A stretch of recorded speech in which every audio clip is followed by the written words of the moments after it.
Assalamualaikum warahmatullahi wabarakatuh. Saya Faranifas Suribari dari kelas PKUF 23 ingin mempresentasikan hasil rangkuman saya yang berjudul Pemimpin yang Cerdas, dan dosen pengampu saya Profesor Dr. Fajar Apollo-Sinaga, SSI MSI. Definisi dari kecerdasan dibagi tiga, ada EQ intelektual, EQ emosional, EQ spiritual. Cerdas dalam konteks knowledge dalam skill, istilah dalam buku Smart Leader, Smart Team. Kalau leadernya smart dan timnya akan cerdas, dan timnya akan lebih baik lagi. Sudut pandang kecerdasan, cerdas atau smart leader tahu atau know peristiwa yang kita tahu seperti kejadian, atau paham, understand, atau identik dengan konteks. 3. Anggaran. 1. Anggaran adalah rencana pengeluaran 1 tahun ke depan. Paham adalah dia memahami konteksnya alat kontrol, tapi harus paham anggaran ini pentingnya di mana menjalankan roda organisasi. Pemahaman tentang W, yaitu anggaran perencanaan alat, evaluasi alat. Dari Reaction, semua yang dipimpin ini supaya punya arah anggaran perencanaan pengeluaran. Contoh tentang laptop pemimpin yang membeli laptop. Seorang leader belanja laptop mahal tidaknya tergantung kecerdasan. Kalau hanya sekedar tahu laptop bisa jadi mahal untuk seorang pemimpin, tapi kalau dia paham kegunaan laptop, bagaimana dia membantu analisis komunikasi dan fungsi laptop, yang mahal bisa jadi murah. Itu bedanya.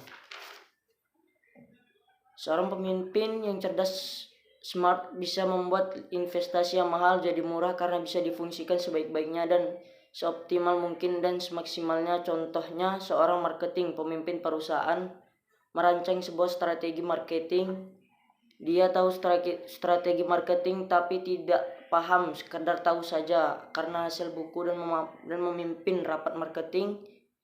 Misleading karena dia salah arah karena tidak paham konteks marketing. Terlatih, implementasi, dia sudah melakukan pemerapan atas apa yang dia tahu dan apa yang dia pahami dan sudah punya pengalaman, yaitu budgeting. Apa itu budgeting atau anggaran? Pahami konteks budgeting, fungsinya apa, dan membuat anggaran akan lebih efektif pimpinannya. Terlatih di dalam hal proses penyusunan anggaran. Tentu porsinya berbeda dalam susunan anggaran. Ada operator, ada yang menentukan harga, ada yang menyusun kegiatan.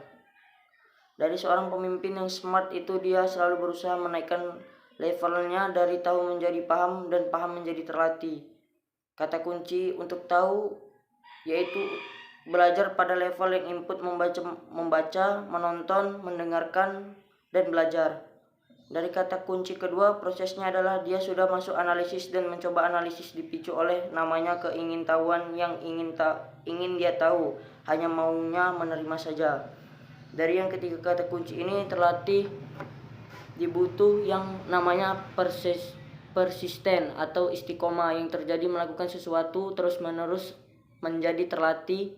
Pemimpin yang cerdas, kita bisa mengukur berada dalam situasi kepemimpinan dan memimpin sesuatu organisasi dan memimpin perusahaan atau memimpin satu unit, memimpin kelompok masyarakat atau bahkan yang lebih tinggi, memimpin daerah, negara, dan memimpin apapun pemimpin, dan harus selalu meningkatkan level kecerdasan kita.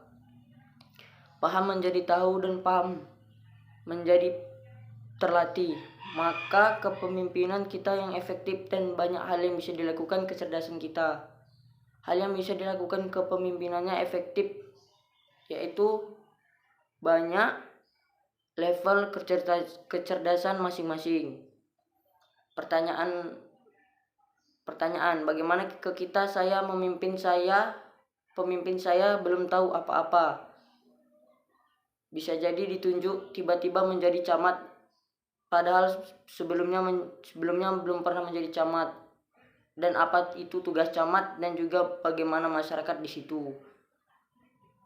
Bekal terpenting dari seorang pemimpin yang ingin menjadi smart leader itu adalah dia tahu how to learn. Bagaimana untuk belajar itu ada dua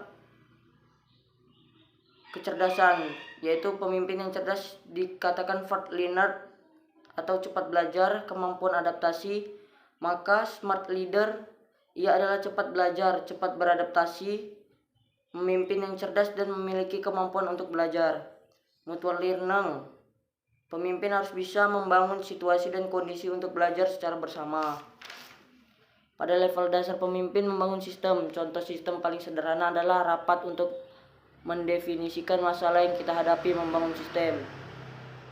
Refleks organisasi, refleks untuk mutual learning, membangun budaya yang bisa belajar satu sama lain dan belajar saling memberi. Dari sebelum yang kita bahas tadi adalah contoh sikap kepemimpinan smart leader ataupun mutual learning, dan bisa disebut 3 lapisan unsur menjadi smart leader atau smart learning.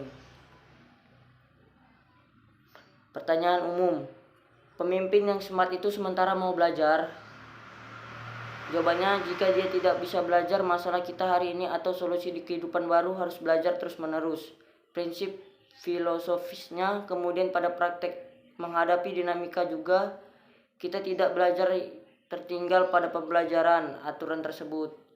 Sekarang serba digital dan memimpin sebuah organisasi di mana pegawai atau tim kita kelahirannya di atas 90-an. Dengan mereka tidak merespon kita karena bahasanya berbeda. Soal pertanyaan kedua, bagi seorang pemimpin yang paling utama menjadi sorotan cerdas mengambil keputusan, ada tips menjadi seorang pemimpin agar terlihat cerdas.